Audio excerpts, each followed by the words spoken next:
আসসালামু আলাইকুম প্রিয় দর্শক, সারা দুনিয়াকে আতঙ্কে রাখা ইরানের সঙ্গে ইসরায়েল এবং যুক্তরাষ্ট্রের যে যুদ্ধ, সেই যুদ্ধের আপাত এক ধরনের সমাপ্তি ঘটেছে। মানে তারা একটা যুদ্ধ বিরতিতে সম্মত হয়েছে এবং এই যুদ্ধে ট্রাম্প দাবি করেছে যে তাদের নাকি পূর্ণাঙ্গ বিজয় হয়েছে। ট্রাম্পের এ সমস্ত অসংলগ্ন কথাবার্তা সারা দুনিয়ার মানুষ শুনতে শুনতে এখন আসলে অনেকটা ক্লান্ত। 40 দিন ছিল এই যুদ্ধ এবং এই যুদ্ধকে সারা দুনিয়ার যত বিশেষজ্ঞ আছে, এক্সপার্ট আছেন যুক্তরাষ্ট্রে এবং যুক্তরাষ্ট্রের বাইরের, তারা সবাই বলেছেন এটা ছিল যুক্তরাষ্ট্রের জন্য একটা অপ্রয়োজনীয় এবং ক্ষতিকর সংঘাত। এটা তাদের বক্তব্য, এই এক্সপার্টদের বক্তব্য। যুক্তরাষ্ট্রের ভেতরেও বাইরেও যুক্তরাষ্ট্র এখানে বিলিয়ন বিলিয়ন ডলার ব্যয় করেছে। এ পর্যন্ত যতটুকু হিসাব পাওয়া গেছে 26 থেকে 30 বিলিয়ন ডলার যুক্তরাষ্ট্র এই যুদ্ধে ব্যয় করেছে প্রত্যক্ষ এবং পরোক্ষভাবে। এর বিপরীতে ইরানের কী পরিমাণ ক্ষেপণাস্ত্র, ইরানের তো ক্ষেপণাস্ত্র কিছু ছিল, তা তো যুক্তরাষ্ট্রকে এই ক্ষেপণাস্ত্রগুলি প্রতিরোধ করেছে। দেখা গেছে ইরানের যা ক্ষেপণাস্ত্র ছিল তার মাত্র 30 থেকে 40% ক্ষেপণাস্ত্র তারা ব্যবহার করেছে। তার মানে তারা 40 দিন যুদ্ধের পরেও তাদের অর্ধেক ক্ষেপণাস্ত্র শেষ হয় নাই। আর এর মধ্যে তারা নিজেরাও ক্ষেপণাস্ত্র প্রস্তুত করছিল, উৎপাদন করছিল। কাজে এই যুদ্ধ না থামালে যুক্তরাষ্ট্র যদি খুব একটা সুবিধা করতে পারত, তা কিন্তু নয়। অনেকেই বলছে যুক্তরাষ্ট্রের এত ব্যয় হলো কেন? এত ব্যয় হলো এই কারণে যে, মনে করেন একটা বলা হচ্ছে যে ইরানের যে ড্রোনগুলি ছিল, এটা তো ইরান নিজেরা বানিয়েছে, অত মূল্যবানও না, কিন্তু এই ড্রোনগুলোকে থামাতে যুক্তরাষ্ট্রের মহামূল্যবান একটা ক্ষেপণাস্ত্রকে ব্যবহার করতে হয়েছে। তো যে কারণে যুক্তরাষ্ট্রের ব্যয় হয়েছে অনেক অনেক বেশি। এবং সব মিলিয়ে অবস্থানটা হলো ট্রাম্পের একটা শোচনীয় পরাজয়। এটা ট্রাম্পের নিজের দেশ এবং ট্রাম্পের যারা নাকি মিত্রদের যারা আছে এবং বাইরের যাদের দেশ আছে, সারা বিশ্বের কাছে এটা এখন স্পষ্ট যে এই যুদ্ধে ট্রাম্প চূড়ান্তভাবে শোচনীয়ভাবে পরাজিত হয়েছে। এর মাধ্যমে ট্রাম্পের দেশে মানে যুক্তরাষ্ট্রে ট্রাম্পের জনপ্রিয়তার ধস নেমেছে, জ্বালানি তেলের দাম বেড়ে গেছে, জীবনযাত্রার ব্যয় বেড়ে গেছে এবং ট্রাম্পের সারা দেশে যে জনমত জরিপ করা যেটা হয়, মানে তার যে এইগুলো পোলিং যেগুলো হয়, সেখানে তাদের অ্যাপ্রুভাল রেটিংয়ে তাদের মানে ট্রাম্পের অনেক কমে গেছে। এখন বোধহয় সেটা 36% নেমে এসেছে। এবং একাধিক জরিপে দেখা গেছে, বিশেষ করে পিউ রিসার্চ সেন্টার নামে একটা প্রতিষ্ঠান আছে ওরা একটা জরিপ করে দেখিয়েছে যে এই যুদ্ধে যুক্তরাষ্ট্রের 61% মানুষ ট্রাম্পের ভূমিকা নিয়ে অসন্তুষ্ট ছিলেন। বিশেষ করে তরুণ ভোটার এবং স্বতন্ত্র ভোটাররা এই যুদ্ধের তীব্র বিরোধিতা করেছে। এখন প্রশ্ন হলো যে ট্রাম্পের এই অবস্থা কেন? ট্রাম্পের অনেকে বলছেন যে ট্রাম্পের মানসিক সমস্যা আছে। তার মানে একজন মনোবিজ্ঞানীর একটা বক্তব্য পড়লাম, তিনি বলেছেন যে ট্রাম্পের বাবার নাকি অ্যালঝাইমার রোগ ছিল, উনি নাকি ভুলে যেতেন কি হচ্ছে না হচ্ছে, এবং সেই রোগের অনেকটা প্রভাব তারা ট্রাম্পের মধ্যেও কিন্তু দেখতে পাচ্ছেন। এলোমেলো কথা, এবং ওনার একটা কথা যুদ্ধের একদম শেষ পর্যায়ে এসে উনি একটা মানে ভয়ঙ্কর কথা বলেছেন।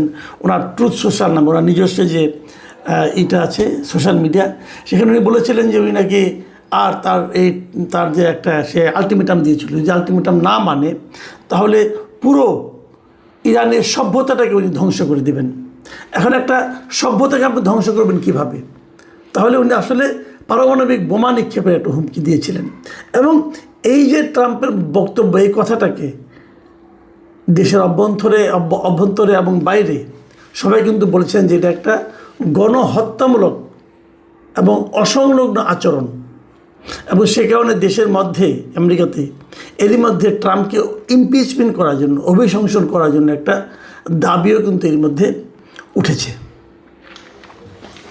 এখন প্রশ্ন হচ্ছে, অনেকে বলে যে এই যুদ্ধে আসলে ট্রাম্প পারল না কেন?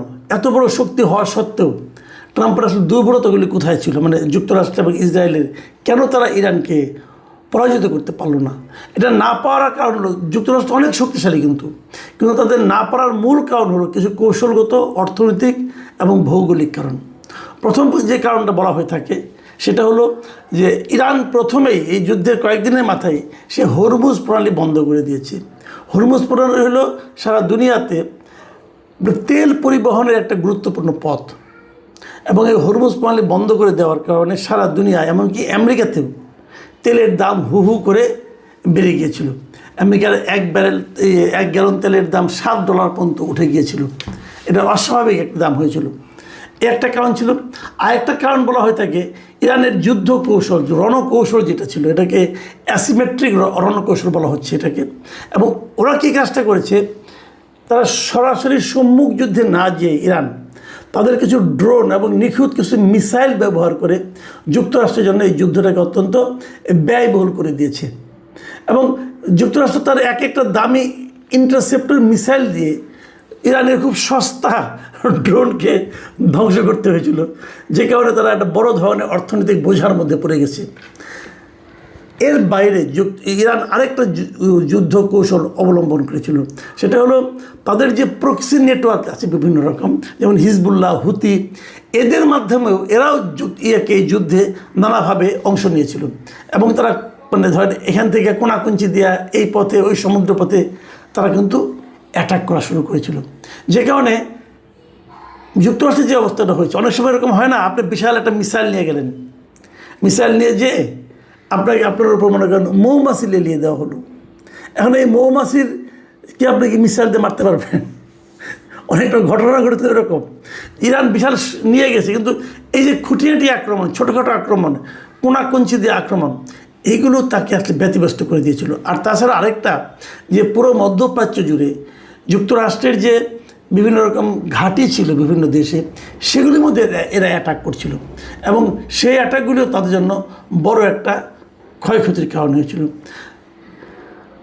ইরানকে পরাজিত করতে না পারার আরেকটা বড় কারণ হলো যে ইরান এমন একটা দেশ, এই দেশটার একদিকে পাহাড়, আরেকদিকে নদী, আরেকদিকে মানে পানি, এখানে জয় করা আসলে খুব কঠিন ছিল, এবং এখানে আসলে পদাতিক বাহিনী দিয়া ইরানকে জয় করা অসম্ভব। কাজেই যুক্তরাষ্ট্র চেষ্টা করেছিল যে বিমান হামলা এবং নৌ হামলা দিয়ে পর্যস্ত করা যায় কিনা। বিমান হামলা কিছুটা ক্ষতি করতে পেরেছিল, কিন্তু হারানো সম্ভব হয়নি। এবং পদাতিক বাহিনী না ঢুকলে একটা দেশকে আসলে পরাজিত করা কঠিন। আরও একটা কারণ ছিল তাদের আমেরিকার জন্য, যে নাকি খুবই নেতিবাচক এবং বিব্রতকর কারণ, সেটা হলো যে আমেরিকা যাদেরকে মিত্র মনে করত, ইউরোপিয়ান দেশগুলো, তারা এই যুদ্ধে আমেরিকার সঙ্গে সহযোগিতার হাত বাড়ায়নি। তাদের বক্তব্য ছিল, আপনি তো নেটোর সঙ্গে আলাপ করে যুদ্ধ শুরু করেননি, যুদ্ধ উনি শুরু করেছিলেন একা একা। যে কারণে এবং যুদ্ধের পরপরই এই ইউরোপিয়ান দেশগুলোতে কিন্তু তেলের দাম অনেক বেড়ে গিয়েছিল, যে কারণে ইউরোপিয়ান দেশগুলো নিজের দেশের সমস্যাকে রেখে যুক্তরাষ্ট্রের সঙ্গে যুদ্ধে সেনাবাহিনী পাঠাতে রাজি হয়নি। এবং এই রাজি না হওয়ার কারণটাও কিন্তু তার জন্য ছিল খুবই বিব্রতকর। আর সবচেয়ে যেটা বড় কারণ ছিল যে যুক্তরাষ্ট্রের অভ্যন্তরে, মানে যুক্তরাষ্ট্রের মধ্যে সে রাজনৈতিকভাবে এই যুদ্ধকে নিয়ে বড় একটা চাপের মধ্যে পড়ে গিয়েছিল। সামনে কিন্তু তাদের একটা নির্বাচন আছে, এবং সেই নির্বাচনে যুক্তরাষ্ট্রের রিপাবলিকান পার্টি, মানে যে পার্টির প্রেসিডেন্ট হিসেবে ট্রাম্প আছেন, সেই পার্টির সামনে একটা বড় পরাজয় সবাই দেখতে পাচ্ছে এই যুদ্ধকে কেন্দ্র করে। ডোনাল্ড ট্রাম্প নির্বাচনের আগে নিজেকে মানে যুদ্ধের বিরোধী একজন প্রেসিডেন্ট হিসেবে প্রচার করেছিল, এবং সে নির্বাচিত হওয়ার পর তো সে কিন্তু নোবেল শান্তি পুরস্কারও দাবি করেছিল যে সে যুদ্ধ থামিয়ে দিচ্ছে, তাকে শান্তি পুরস্কার দেওয়া হোক। তো এরকম একটা লোক যখন নিজেই একটা সবচেয়ে যুক্তরাষ্ট্রের জন্য সবচেয়ে অপমানকর যুদ্ধে জড়িয়ে গেল, এবং সে কারণে তার দলের যে একটা সমর্থন ছিল মানুষের মধ্যে, সেটাও কিন্তু কমে গেছে। এবং সবচেয়ে যে ক্ষতিটা হয়েছে যুক্তরাষ্ট্রের, তারা যে উদ্দেশ্য নিয়ে গিয়েছিল যে ইরানের পরমাণু কর্মসূচিকে চিরদিনের জন্য বন্ধ করবে, ইরানকে পদানত করবে, ইরানের নিজেদের শাসন বসাবে, তার কোনোটাই অর্জন হয়নি। বরঞ্চ হরমুজ প্রণালীতে এখন ইরান বলছে এখানে তারা টোল বসাবে, এবং যদি তার টোলটা বসাতে পারে, এখান থেকে যত জাহাজ যাবে সে টোল নেবে এবং খুব দ্রুতই তাদের যে অর্থনৈতিক ক্ষয়ক্ষতি হয়েছে এই টোল দিয়েই তাতে সেটাকে আপনার কভার করতে পারবে। আর যুক্তরাষ্ট্রের অবস্থা, তারা এরই মধ্যে তাদের সামরিক ব্যয় প্রায় 1.3 ট্রিলিয়নের মতো তারা করার জন্য আগামী বাজেটে প্রস্তাব দিয়েছে, যা নাকি সারা যুক্তরাষ্ট্র জুড়ে একটা ব্যাপক আতঙ্কের তৈরি করেছে। কারণ এত টাকা যদি সামরিক ব্যয়কে দিতে হয়, ব্যয় করতে হয়, তাহলে কিন্তু অন্যান্য প্রয়োজনীয় খাত, শিক্ষা, স্বাস্থ্য, ওই সমস্ত খাতে কিন্তু বরাদ্দ আরও অনেক কমে যাবে। প্রিয় দর্শক, আমরা সবাই জানি যে অনেক শক্তিশালী দেশ আমেরিকা, যুক্তরাষ্ট্র সারা দুনিয়াতে সবচেয়ে শক্তিশালী দেশ। কিন্তু এই শক্তিশালী দেশটি আরও একটি শক্তিশালী দেশ ইসরায়েল, তাদেরকে সঙ্গে নিয়েও তুলনামূলকভাবে অনেক কম সামরিক শক্তির দেশ ইরানকে কিন্তু তারা পরাজিত করতে ব্যর্থ হয়েছে। মূল কারণ, তারা একটা ইরানের উপর অন্যায় যুদ্ধ চাপিয়ে দিয়েছিল এবং এই অন্যায় যুদ্ধ চাপিয়ে দেওয়ার কারণে এত শক্তি নিয়েও তারা কিন্তু এই যুদ্ধে বিজয়ী হতে পারেনি। ট্রাম্প এখন চেষ্টা করছে নানাভাবে বলে যে না, আমরা যুদ্ধে জিতেছি, আমরা অমুক করেছি, আমরা তমুক করেছি। আসলে তারা কিছুই করতে পারেনি। বরঞ্চ প্রমাণ হয়েছে যে ইরানের সঙ্গে যুদ্ধ করে ইরানকে পরাজিত করা যায় না। তবে শঙ্কার একটা জায়গা আছে, সেই জায়গাটা হলো ট্রাম্পকে যারা চেনেন, উনি সকালে এক কথা বলেন, বিকেলে আরেক কথা বলেন। যুদ্ধবিরতি হলেও উনি আবার আক্রমণ করবেন কিনা সেটা বলা কিন্তু বড় কঠিন। যে জন্য এই যুদ্ধবিরতির সময় কিন্তু 10টা চুক্তিও হয়েছে, যে এই 10টা চুক্তি সবাই মেনে চলবে এবং সেই চুক্তিগুলি অনেকটাই আমার বিবেচনায় ইরানের পক্ষে গেছে, প্রায় সবগুলি। তারপরেও এই চুক্তি ট্রাম্পের পক্ষে না মেনে কোনো উপায় ছিল না।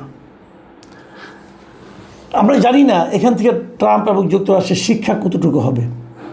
আগামীতে সারা দুনিয়াতে এই যে আতঙ্ক সৃষ্টিকারী যুদ্ধগুলো এভাবেই চলতে থাকবে নাকি চলবে না, এটাও আমরা বুঝতে পারছি না।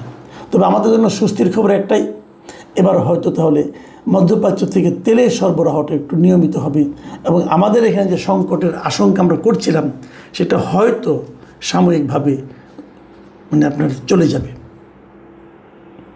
প্রিয় দর্শক, এখন এই পর্যন্তই। আল্লাহ হাফেজ।